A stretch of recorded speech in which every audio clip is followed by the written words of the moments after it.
Consortium's EdTalks webinar series. Our presenters for today's session are Keyan Williams, Assistant Director, I.T Support Operations from Cornell University, and Dr. Carl Horvath, President at Campus Consortium. We will take questions at the end of today's presentation. Please enter the questions into the chat box or question pane in your Zoom control panel. Without further ado, please allow me to present Keyan Williams and Dr. Carl Horvath. Over to you, Carl. Hi, Lily. Thank you very much for introducing us, and welcome everyone to our EdTalk today, how Cornell University provides IT support before, during, and after the pandemic. Absolutely been an adventure for the past year, and a lot has happened since then. Everybody had to make that pivot back in March to almost all online, or in some cases completely online. And since then, I think we've all discovered new things from that in terms of how to deliver a service, how to meet student expectations. And today, we'll be talking about the customer service part of delivering IT operations, not just for technology, but across the university and other functional departments too. We have been presenting EdTalks for the past year since the pandemic started, strictly about responding to the pandemic in many cases. And I'd like to start out by telling you a little bit about Campus Consortium. Campus Consortium was founded in 2003. It's a leading nonprofit education association with thousands of higher education institutions and K through 12 school district members. The Campus Consortium mission is to help members reduce the time, cost, and effort associated with implementing enterprise IT services by leveraging shared IT services, lessons learned, and best practices so that each member can avoid reinventing the wheel when adopting new education technologies. And that's the thing about higher education as opposed to other sectors, is that we often like to share and collaborate, so we don't have to spend double the money or actually start a project from scratch. And Campus Consortium helps in bringing members together, sharing information. We also have a variety of grant programs. These grant programs wouldn't be possible without our sponsors. You can see some of our sponsors listed here. And we have a few new vendors and partners that are joining us today on our presentation. Also like to give a shout out to Team Dynamics, which is a sponsor of today's EdTalk webinar, along with Black Belt Help. We have some grants that are available at this time. We have Virtual IT One-Stop Student Services Grant, and this is around help desk services, which we'll be talking about today, with a partner, Black Belt Help, who is a sponsor. We also have a chatbot grant, which is available. And this helps, especially in a time of when we are losing staffing or we can't replace staffing. And it also helps cover questions that are often asked by students after hours and on weekends. And finally, there is a Simplify Integrated Platform grant, which extends to all functional departments across the entire institution and allows for a customized experience for your students. I'd like to start out with a poll question today. Describe your current IT service desk schedule. I'd like to ask you to participate. We'll leave this up for a few seconds, and then we'll look at the results in about 30 seconds or so. But describe your current IT service schedule. Do you have weekday business hours and extended evening hours, or weekday business hours, evening hours, and weekends, or 24/7, 365 support?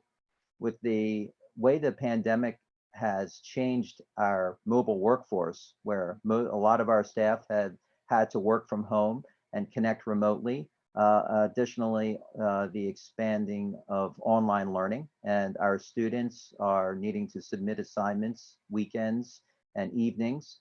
How is your IT service desk prepared in terms of responding to the needs? So assignments are submitted on time, and paperwork is processed on time, so we can keep with schedules, submit grades, process forms, and provide student services.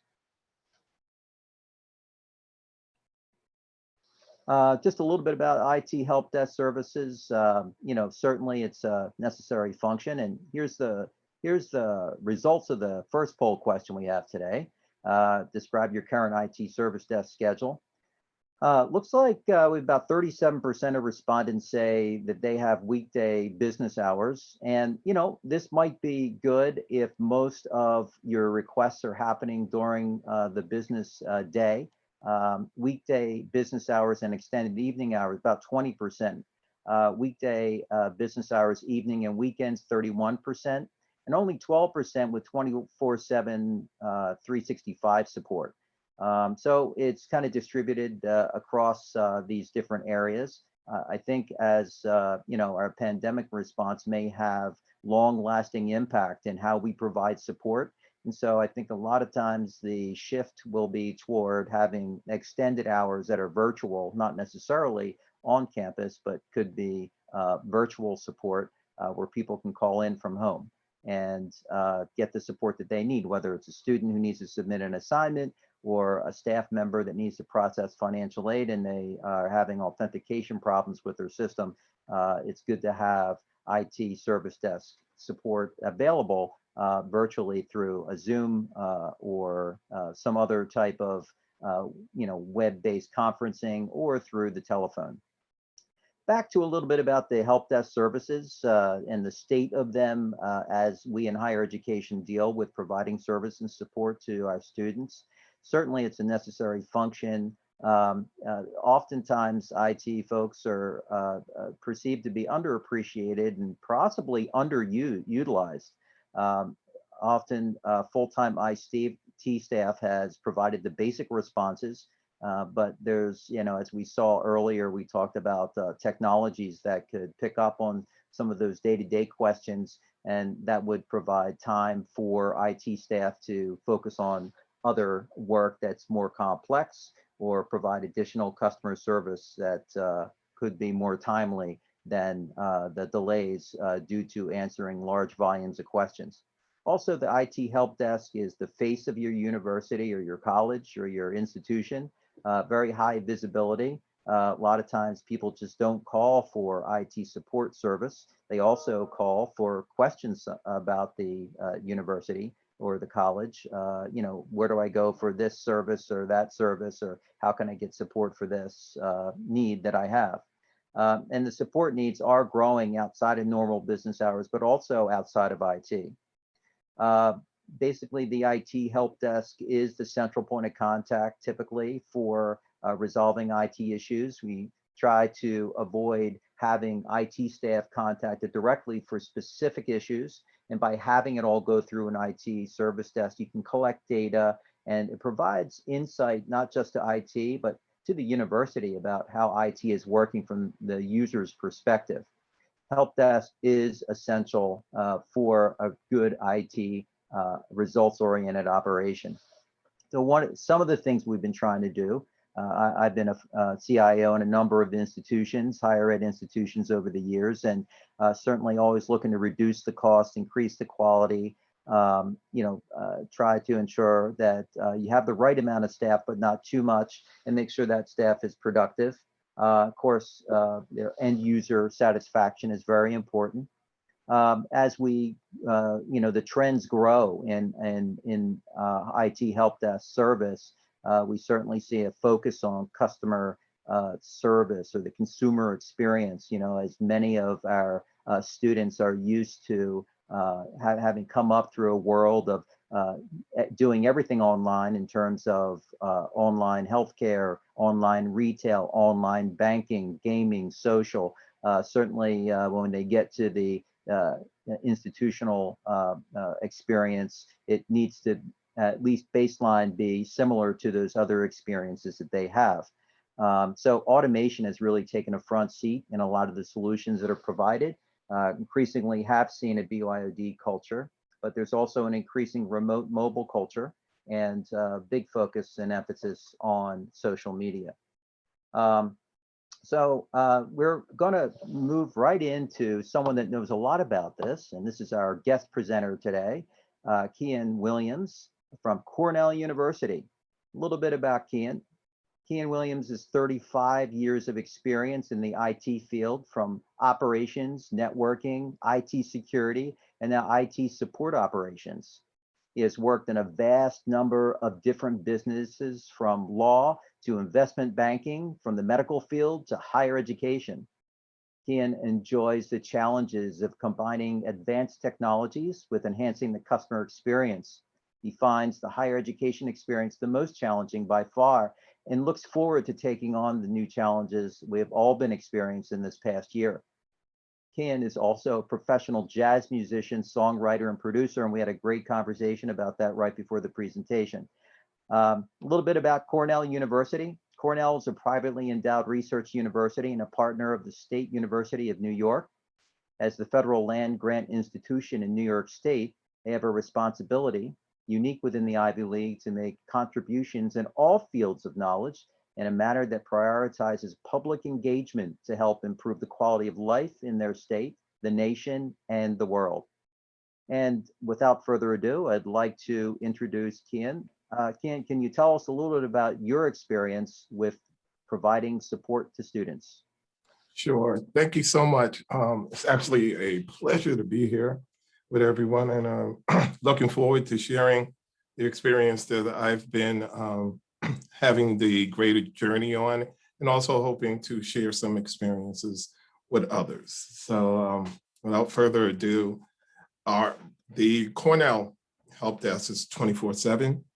We have the pleasure to work with Black Belt Help, and they do our off-hour support. And we do around 10 to 12 hours of support on with our help desk. So it's a great combination, and Black Belt has been a great team member for us. Can we do the next slide, please? The thing I want to talk about really is the environmental changes. Did you guys know that when there's major environmental changes on the Earth, it always shows up in the Arctic North Pole? As these pictures show, the last big change that we have on global warming, the North Pole is melting. And pretty much environmental changes in IT is the same way. So where is the help desk? Where is the service desk? Next slide, please. You'll go to service desk right there. We're right in the middle of everything. And the reason I see it this way is because when changes happen, good or bad, we usually are the first ones to find out. Somebody upgrades something and it doesn't work, people call into the service desk or the help desk. I'll be using both words in the change of place. So. And we get to know the problems first. We get to deal with the customers first. And it's important for us to have the answers and to also be able to troubleshoot. And my methodology on troubleshooting and basically supporting customers is that we can't always fix the problem at that time. You know, there may be a lot more troubleshooting that needs to be done and research that needs to be done, but we can always fix the customer. And I think it's important for us to remember that we can always fix the customer. We have to be the customer advocate. They have to trust us, and we have to follow through with the customer so that we can earn their trust. Next slide, please. So what do we track, and how do we measure our success or our failures? Right now, I've been with Cornell for 3 years, and in 3 years, I've been keeping trending KPIs, or key performance indicator. These are things that are the bread and butter of your support. So the ones that we track are cost per inbound ticket or cost per interaction. First contact resolution. When somebody calls, do we resolve the call or do we escalate it? How can we be better at resolving calls? Because a call, as it lives longer, it takes on more of a cost, right? So we want to make sure that our FCR is high, and we always look to make that higher. Customer satisfaction. no matter what we think, how well we're doing, it really comes down to what the customer thinks. So that's really important to us. And every time we have an interaction with a customer, we send out a survey, and they have the opportunity to say how their experience was. If somebody has a bad experience, of course, management follows up with that customer and finds out what was not well for them, what didn't go well for them, and work on either fixing our processes or, again, fixing the customer. Response time, how long does it take for us to create a ticket or address the ticket? Either get it on to the next group or resolve it ourselves. That's really important. The other measurements are ASA, which is average speed to answer. How long is someone actually holding on the phone waiting for us to answer? And abandonment rate. How long are people holding on until they get tired and they hang up? That's really important, because if we don't have enough people covering, or our abandonment rate is up because something happened, right? There's an outage or something, and we get flooded with calls. We need to track those. We need to be able to share those with the services that we support. Next slide, please.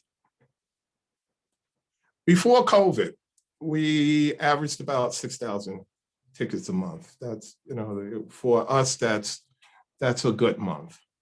We have phone support, email support, chat support, any way that we can support, we support. Also, we know what our call volume is and what we're looking at. Most of the time it's password resets, email questions, calendaring questions. We don't get the calls of, how can I do this with my Excel spreadsheet and things like that. We kind of know our customers and what they're looking for. Sometimes it's Canvas or, something that's more related to higher education, but we know what kind of calls we get. And of course, the how-tos. How do I do this? How do I do that? Service desk. The service desk, Cornell service desk, is more of a hybrid desk. And this is because of the relationships we have with the other schools. We can be their full service desk, and they specialize in certain things, and we'll take most of the calls. We'll take all the calls, but we'll create the ticket, and then we'll move it to their desk if it's something that they specialize in. Or there's some schools that we just create tickets and send it straight to them. So we act more like a call center than a help desk. And that's a challenge, because you have to pick what stats you want to run by. And if we're running as a help desk, you want to know your first contact resolution. And if you're working as a call center, you want to make sure those calls are short and sweet and you can get to all your calls. Well, we have the challenge of doing both, and it's a great challenge. We find it very interesting. Our support is basically decentralized. Each school will have their own way of supporting, and then we have applications and things that we support universally. So these are things that, like email and of course passwords and things of that nature that everybody will call us for, but there are special applications and special software that other schools are using that they will just support themselves. Our normal communication, either within IT or outside IT, either you go to somebody's office, write them an email, call them, or just have a water cooler chat, right? You just walk into somebody and, hey, Joe, can I ask you a question? Something like that. It was great because we worked on campus. So it was much easier to communicate. Next slide, please. The present. We still have the same amount of calls, but our Zoom support has really went up a lot. Zoom is such a big part of how we operate now that for months we had to have just Zoom room support. We just had a Zoom room open for the whole time that the help desk is there. And people can just hit the link, go in and ask us any kind of questions that they have with Zoom. The questions changed, and what they was asking first, it was like, well, how do you get into chat? How do I share a screen? And then it became things that we were like, wow, that's interesting. Like, I have a Zoom session with 500 people. How do I control that? You know, do I have people raise their hands? Do I do it in a webinar sense? You know, something like that. So the questions became more challenging, and it was less of how to and more of, you know, more of managing the session. So that was interesting. We still had the common issues, and we still did major Zoom support. Like I stated before, we had the Zoom rooms, we did those. We still have our various questions that we have. The interesting thing about now is that when COVID first hit in March, we was also moving to a new system, a new ITSM system, which we were using beforehand was Remedy, and we moved to TDX, or Team Dynamics. And I got to say, Team Dynamics was great. We worked with them about a year before to be prepared. So even though we had to shift and lift from Remedy into Team Dynamics, they did a lot of work and help make it as smooth as possible. And we really appreciate that. And at the same time, we were working with Black Belt Help to try to figure out how are we going to handle all these calls, and, you know, what KB articles do they need? Because we have a different dynamic of supporting our customers. And of course, they need to be on the same level. So any experience that we had, we shared with them. And Black Belt Help was very receptive. And we worked together through this crisis to get, the plane was like in a nosedive, and we got it leveled. And now we're working on pointing that plane upward. So it's been a wonderful journey with both Team Dynamics and Black Belt Help. It's really, really great. We still have normal trending that we see. But what I did notice is that now more schools want to come on board. And before, when it was like, okay, we'll come on board, but we just want you to answer the phones. Now it's not that. They want us to be their full help desk. And I don't know if some of you guys have experienced this, but there's been cuts across IT, and where, let's say, a help desk had 4 people to, you know, we just answer the call and send the ticket over. Now they may only have 2 people, and maybe they can just do the specialized things now. So we are asked to do more with less people. So it's been interesting how to innovate and make these things happen. And I think having a jazz background helped me with the innovation and thinking creatively on how to make that happen.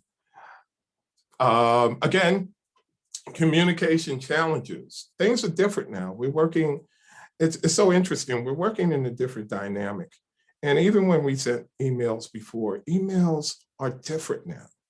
And you have to be so careful how you write an email, you know, how it sounds.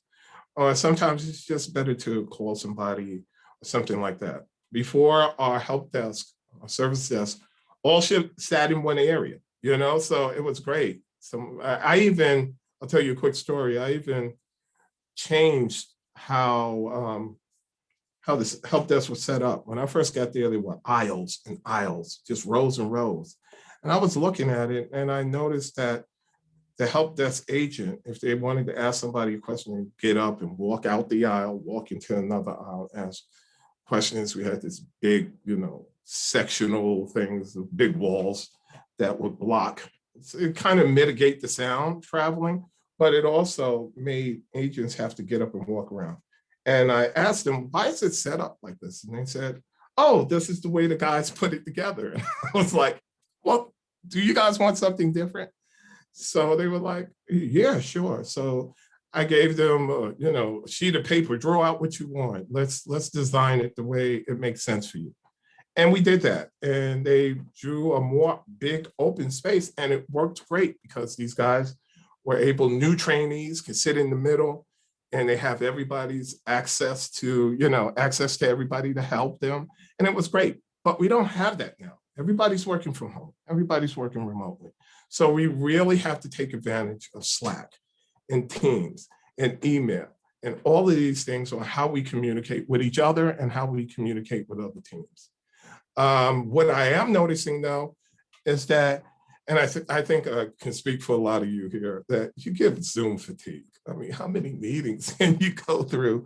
And, you know, I have an hour Zoom meeting here, hour Zoom meeting here. I mean, I look at my calendar sometimes and I look at one day and it's 7 hours of Zoom meetings, you know? So that's a challenge. Also, the help desk, service desk now is a mobile or remote team. So we have to take advantages of the things that we can do remotely, but also focus on the challenges that we have as we work in remotely. Communication, help and feeling like you're still part of a team, those kind of things that we are addressing. Next slide, please. What do I see for the future? The future is interesting. Cornell has made a bunch of decisions and a bunch of things that we've done. I would like to say I'm very proud of Cornell because we really handled COVID very well. We were in magazines and newspaper, how we kept the infection down. We followed the medical procedures that, you know, that were effective: masking, social distancing, washing our hands, disinfecting things. We did a lot of tracing, right? If somebody came down or they caught COVID or they had symptoms, or even if they wasn't symptomatic, we test students every day. You know, we have different testing intervals. Some people it's every day, some people it's every other day, some people it's once a week, some people it's twice a week, but we are very strong on testing. We have a hotel and we hoteled students so that if they were showing symptoms, we fed them, we you know, allowed them to still participate in things and they wouldn't fall so far behind. I think Cornell did a wonderful job in just mitigating as much as possible the COVID virus from spreading. I'll tell you a quick story. I was out picking up a pizza one day after work, and there was a bunch of kids out there that picked up a pizza before me, and they went to the back of a truck and dumped the pizza there and the wings and stuff. And they just started eating it and having a good time, and nobody was masked or anything. And when I came out, one of the students walked by and they were like, "Oh, I'm telling," and I thought that was so great, you know, that we are watching each other. We're making sure that everybody is following the rules, and the students, staff, teachers, you know, faculty, everybody took it seriously. So, and I think that's a great help. We are following the 3H model, which is hub, which means that you have to go and work every day. Hybrid, which is some people may show up once or twice a week. And home, these are people that are remote workers that are not essential to being on campus, but are essential to supporting. We continue to move forward with this support model and consistently, you know, review our processes to do process improvement or process changes, because now the process that we did doesn't work as well remotely, or it's not as quick, or it's not as efficient, right? So we're always reviewing our processes to make them better. We continue to look at innovative ways of doing things. This is a pandemic that we haven't seen in, not in our lifetimes, right? So we have to figure out how to do things better, you know, take advantage of it, right? Like, what can we do better? You know, things that maybe we're getting bottlenecked, or things that people just say we don't have time to do it now. Now let's do it. You know, this is the time. If we didn't have time for it before, let's make time for it now. We also work hard on keeping the staff and the faculty and everybody safe and healthy, and we continue to promote these practices across the campus. I hope that everyone is having the same type of success and that everyone is dealing with their or sharing their experience as a whole, like community, because it's important that we share our experiences and that we learn from one another, right? And what works for us may not work for you, but what does work for you? Let's figure it out. So where does that leave us, right? Because we've been talking about the help desk, but next slide, please. It's not just about the service desk or about the help desk. This affects all of IT. We are all in this together, and we all need to work together to notice the environmental changes that are happening and work together on how best to work through these challenges that we have.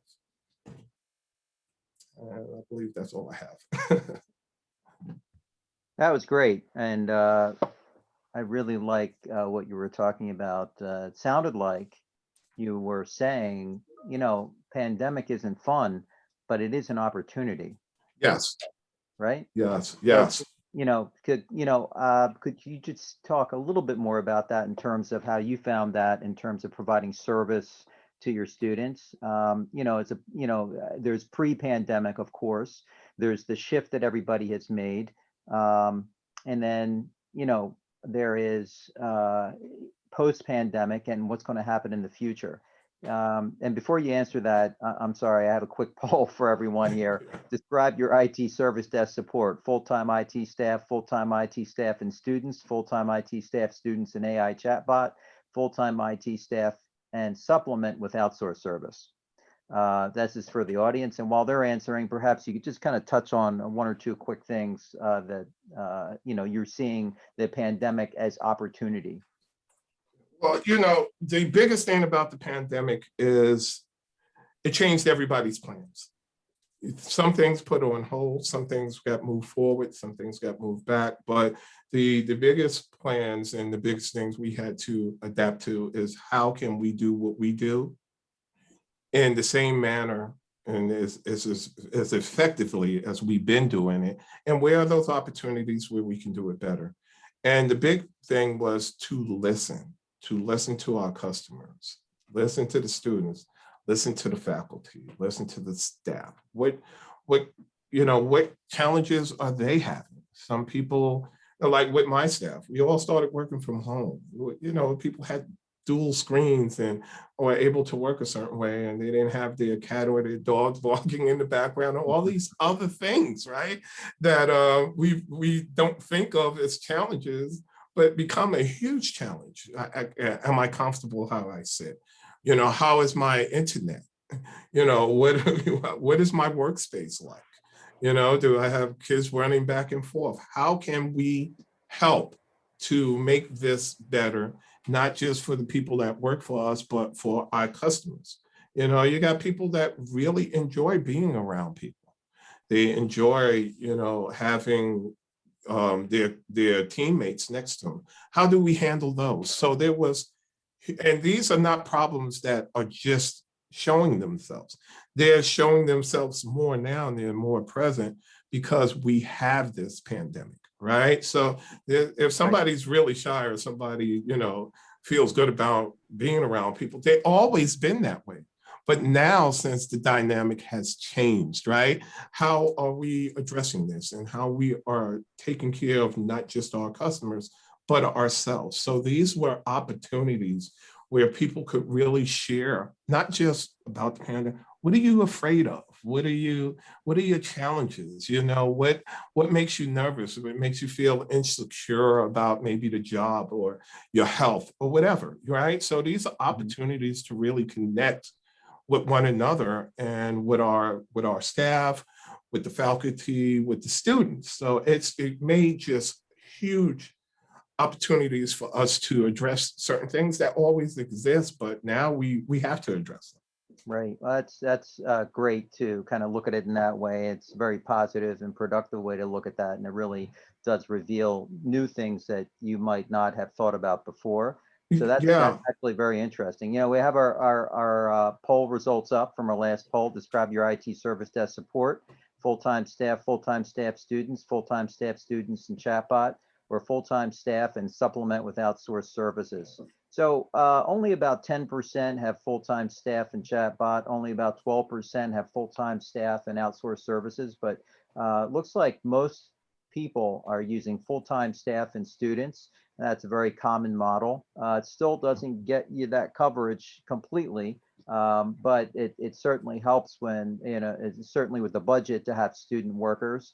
And a lot of people also have about a quarter of the respondents have full-time IT staff, and that can get expensive.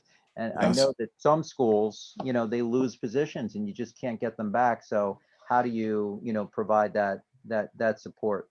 I would like to add one Yeah, more thing to that sure, too, is, sure. we used to have students, we stopped using students just because we needed a professionalism that and a commitment, that we couldn't get. IT support is very time consuming. And it's hard sometimes that I notice it was a challenge for the students to like get their professor on the line. This Right, is somebody right, that right. is teaching them and have this respect Yep, for. And, now you're helping them. It was just a weird dynamic.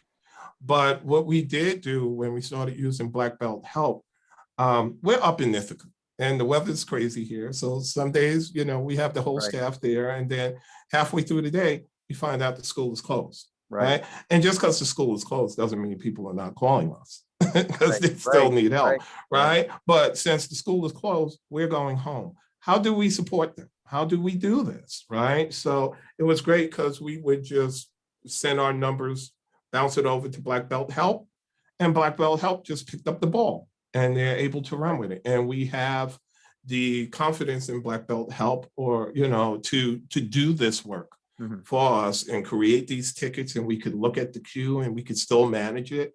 So it was a great help to have a backup team for those situations where you may need them, weather situations.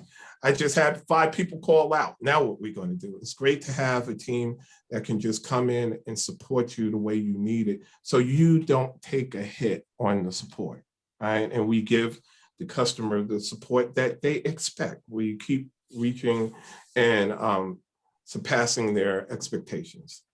Yeah, I mean, that's it is a new model. It's not the model of the 90s or the 2000s. It's really changed, and the expectations of higher education support has certainly changed. So it sounds like you've really adapted to that, and met those expectations from your students, staff, and faculty. Yes, sir. Just wanted to, we do have a few questions for you, Awesome. Keon, and I'd like to run those by you. I think they're Sure. really good questions. Just, wanted to kind of continue on with your comment about the kind of coverage that you're providing now with Black Belt Help. So again, this is just a graphic of, I guess, all the areas that they could support. Some schools are specifically taking the information technology at the bottom left, but I think we said at the top of this Ed Talk that there are many other functional areas in the university college setting that can be supported by, this kind of a system. There's also student engagement, so important for retention today and for, ensuring students get their work done on time and meeting their expectations Right. about, what the institution can provide them. So, it's really a bit more scientific than just having a help desk where somebody answers the phone and changes a password today, right? It's much more sophisticated, but how do you do that affordably? And I think that's the solution you have, is where, we don't have any extra money from the impacts of the pandemic, and we're losing money in staff. So how can we reasonably do this? And then, speaking about the money, there's cost for that 24/7 in-house support can get very expensive in the hundreds of thousands of dollar range. And certainly, we need to find solutions. And that's what Campus Consortium is, look for solutions that are enterprise, industry standard, professional, as you had said, but at a lower price tags. One more quick last poll question, I promise, for the Ed Talk, and then we'll get right to those Q&As that we have. Have you implemented chatbot for your institution? Yes, no, looking into it, still not sure about it. like to invite the audience to kind of answer a few of those questions, and we'll talk about those results in a minute. But let me jump over to one of our first questions for you, Keyan. This is from Yaya Jabbar. Hi, how many students does Cornell support? Right now, I think we're probably in around 36,000 students that we support a year. That's a good amount. It's a good Yeah, amount. yeah. You know, so they're one of the larger support models, and so the volume, because I think I saw earlier in your slides, you were saying you have about 6,000 interactions per month. Yeah. I believe. So that's, 60 some, thousand, 70,000, 72,000. That's a lot of interactions per year. It is. Yeah. And then you have reporting around that as well, right? That you have, Yes. so that Yes. you know how to direct your support. Hey, we just got the results of that latest poll. Have you implemented chatbot? Yes, we have a chatbot, about 22%. Looks like most people don't have them from a chatbot. Looking into it and still not sure about it. But I think this is one of those tools, as we looked at some of those previous slides about, the different options. It's not just answering the phone now. It's about not even having the staff to be able to answer some simple questions. If the questions are not answered, then, that also impacts the satisfaction of the students who are really consuming what the colleges and universities are providing for them. So thank you for the feedback on that. Next question we have is from Brad Beige. What is your staff/user ratio? Do you utilize part-time staff such as student workers, or are all staff full-time employees? Right now, well, it used to be a lot more during last year as going through the pandemic. Contractors, that contracts ran out, we weren't able to renew their contracts. So we're down roughly about 6 or 7 people. Our original staff was level 1 and level 2. Help desk was about 25 people, and we're down about 7 now. But we have all staff and contractors. That's how we run it. And we're at a point now where it's a struggle to stay on top of tickets, right? I mean, so you're either able to create the tickets, but what is your response time? How quickly can you respond to the ticket?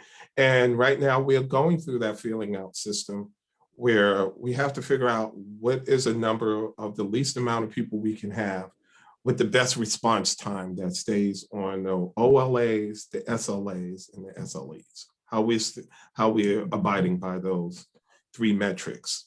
And so it's a balancing act now. So right now we're spinning a lot of plates, and some of them are getting more wobbly than we're comfortable with. But it's a thing of we always have to go back and talk to senior management and say, okay, this is where we are. This is where we're trying to get this, just show the numbers, because that's you have to be able to tell your story in a way that makes sense to them, so the numbers really help, but saying how those numbers and what the outcome of those numbers are is I think more important. Look, these numbers may look good to you, like our customer satisfaction is always great, but that's outside customers. When we're dealing with how we get tickets to, let's say, another group within IT, and our response time was maybe an hour and now it's 2 hours, well, they're not too happy with that, right? So, so you have to be able to tell that story so that you can say, this is where we are with staff, this is where we need to be. Right. Okay. The follow-up question from that first one we just had was, in this decentralized model, this is from Brad again, how many other dedicated IT staff are there in other colleges and departments? Well, that's interesting. When there's other departments that, of course, went through the same cuts that we went through, and I believe that's why so many are coming on board now. Right. And so we're becoming their main. I don't have the exact numbers, Brad, but I'm sure that if we took a significant cut. So did other IT staff from around other schools. So I don't have the numbers, but I know just looking at the outcome right now from January till this summer, we will have picked up another 9 groups. We had 7 altogether that we were supporting. We call them ITSGs or IT service groups. These are IT groups that are outside us. So we're getting 6 more, 9 more actually. We just did 3 and we have 6 more before the summer. So there is a trend going on, they have less staff. So they want us to be their main help desk. And of course, as we take on these help desks, it's hard to sell the story of our response time is now 2 hours. Right. right. So if we are to take on these additional teams effectively and want them to come on board, we have to make our response time and be able to support them so that they want to come on board. My big thing is we want to be Apple, right? I can put an iPhone in a case and say, this is the new iPhone, and everybody wants to buy it, right? That's what I want our service to be. Right. So that's the story that I live by. And, I keep pushing that. I don't want to get people because we go out and say, please, please use us. I want to get groups because they want to use us. Our work is so good. We're so organized that they want to use us. Right. Very, very good. Thank you, Brad. Yep. Brad has one quick more question because we do have a few more to ask. If you just briefly address how customer walk-up support handled. Now what we have done is we go and train. Most of that was happening we had 2 places in libraries that we had an agent in at the time. So we just trained the library up on how to do that. Most of the questions that we dealt with in the library are printing questions. And we also put different printing systems in the libraries and for the students. So now we're using paper cut and it's a lot more, a lot easier to use, and you can, put something in the queue and go to any building, use your card and pull your printout, your print queue up and then print out what you need. So we've been training other units to do what we would normally do. Right. Yep. Thank you, Brad. Spread the love. Right? yes, of course. Navin, another question. This says, with Black Belt Help, how do you manage backend server or application management? Do they assist with that? Black Belt Help, if we have anything major or anything that they can't do, we give them a limited amount of what they can do, and everything else is a call out. So they'll either call my level 2 team, or they have a list of people that they need to call for certain events that may be happening or certain problems that happen. I'll give you a quick example, like blue lights. CUPD or the Cornell Police Department will be driving by, they'll see a light that's out, and they'll have to call it in. So Black Belt Help has really helped us because they have a dedicated line for CUPD, because CUPD can't be on the line on hold, for a minute or 2.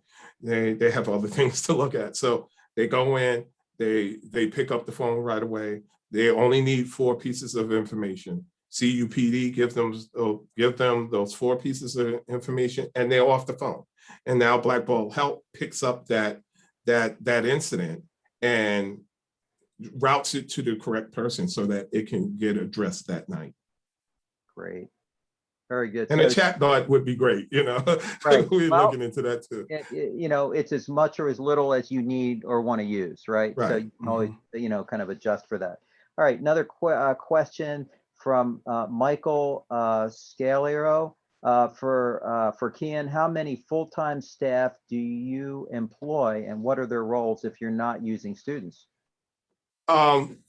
Like I said, we have a level 1 and a level 2. Yep. So our level 1 are the people that are on the phone. I currently have 4 people on level 1, and I have 4 contractors on level 1. Right. And I have 4 level 2 employees. Right. So what happens is we'll answer the phone. Level 2 will pick up the phones if the phones are too, if we're being bombarded. So Right. level 2 does everything level 1 does. We just noticed that with students, they will call out, they have tests to do, they have things to do. And I needed the consistency of knowing that I have my staff there to do what needs to be done. So that's what we have right now. Like I said, we did take a cut. So we're looking to restaff.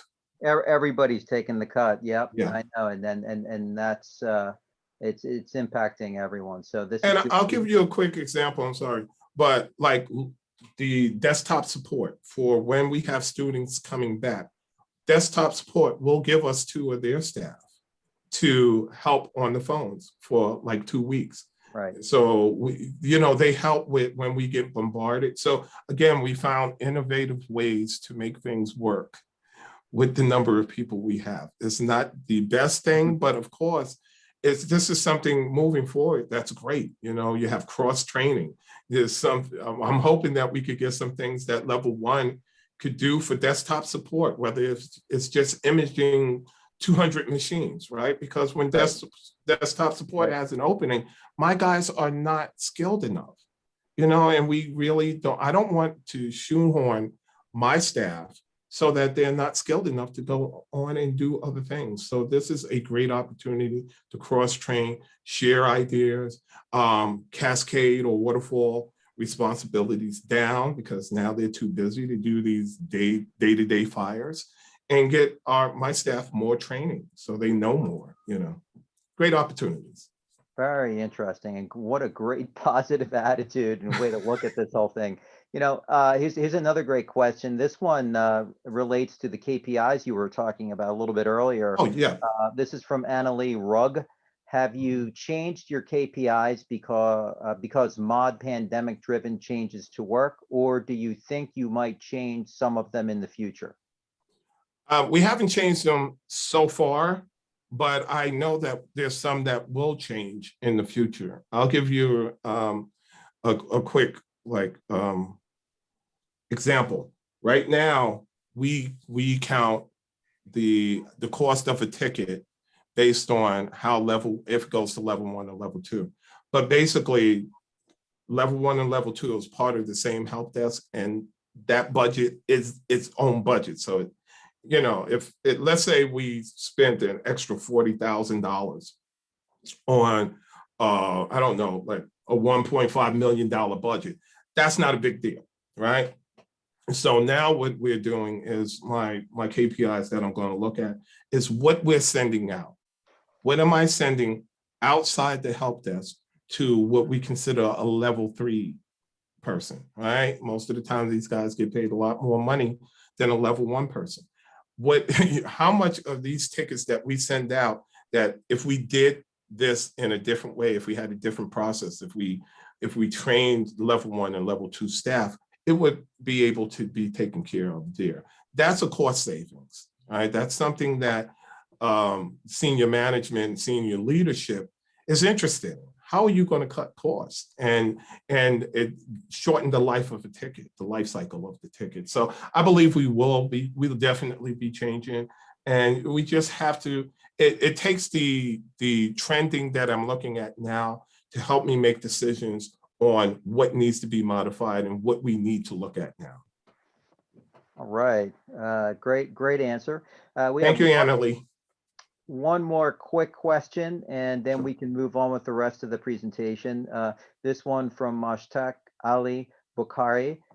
With the reduced staff now, do your staff have to work during the day or day off or vacation? If yes, how do you compensate them? I know this is something that we all have dealt with because everyone's had to kind of step up, and you talk about Zoom fatigue, and everybody's working from home, and then their shifts turn out, they're just not clocking out and going home. Now they're hanging on for extended hours sometimes. So how do you deal with that, especially with IT support? Yeah, that's a very, very good question, Ashtek.